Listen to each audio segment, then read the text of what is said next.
ಗ್ರಾಮದಾಗ ಅಲೆಮಾರಿ ಕಾಲುವೆದಾಗ ಮಳೆ ಬಂದ್ರ ಸಾಕು ಬಹಳಷ್ಟು ಗೊಜ್ಜಲ ನೀರು ನಮಗ್ ತಿರ್ಗಾಡದ ನರಕ ಅನುಭವಿಸಂಗ ಆಗ್ಯದ. ಉಮೇಶ್ ಅಣ್ಣ ಮುದ್ನಾಳವರಲ್ಲಿ ಭೇಟಿಯಾಗಿ 2-3 ತಂಡ ಅವ್ರನ್ನೂ ಬಂದ್ಗೇಸಿ ನಮ್ಮ ಓಣ್ಯಾಗ ಬಂದ್ಗೇಸಿ ನೋಡ್ಕೊಂಡ್ ಹೋಗ್ಯಾರ.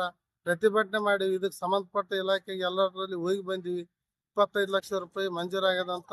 ಕೂಡಲೇ ಅದು ಮಾಡಿಸ್ಬೇಕು. ಇನ್ನ ರೊಕ್ಕ ನಮಗೆ ಸರಿ ಬೀಳಲ್ಲ. ನಮ್ಮ ಏರಿಯಾ ಸ್ವಲ್ಪ ದೊಡ್ಡದದ, ಜನಸಂಖ್ಯೆ ಜಾಸ್ತಿ. ಆದಷ್ಟು ಬೇಗ ನಮಗೆ ಮಾಡಿ ಕೊಡ್ಬೇಕಂತ ನಿಮಗೆ ಬೇಡಿಕೆ. ನಿಮ್ಮ ಹೆಸರು? ರಮೇಶ್.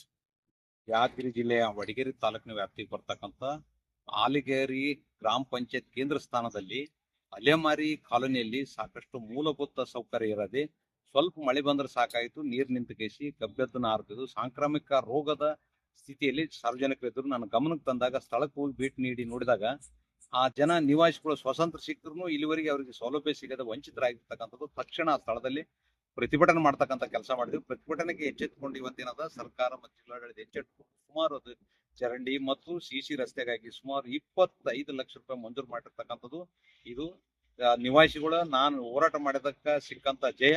ಆದ್ರೆ 25 ಲಕ್ಷದಲ್ಲಿ ಸಿಸಿ ರೋಡ್ ಚರಂಡಿ ಸಂಪೂರ್ಣ ಮುಗಿಯೋದಿಲ್ಲ ಆ ಓಣಿ. ಆದ್ರೆ ಇನ್ನೂ ಕೂಡ ಏನದ ಹೆಚ್ಚಿನ ಅನುದಾನ ಕೊಟ್ಟು ಕಳಿಸಿ ಆ ಓಣಿ ಅಲೆಮಾರಿ ಓಣಿಯಲ್ಲಿರ್ತಕ್ಕಂಥ ಮೂಲಭೂತ ಸೌಕರ್ಯಕ್ಕಾಗಿ ಸಮಸ್ಯೆ ಶಾಶ್ವತ ಪರಿಹಾರಕ್ಕಾಗಿ ಮುಂದಾಗಬೇಕು. ಇಲ್ಲದಿದ್ರೆ ನಿರಂತರ ಹೋರಾಟ ಮಾಡುವುದಾಗಿ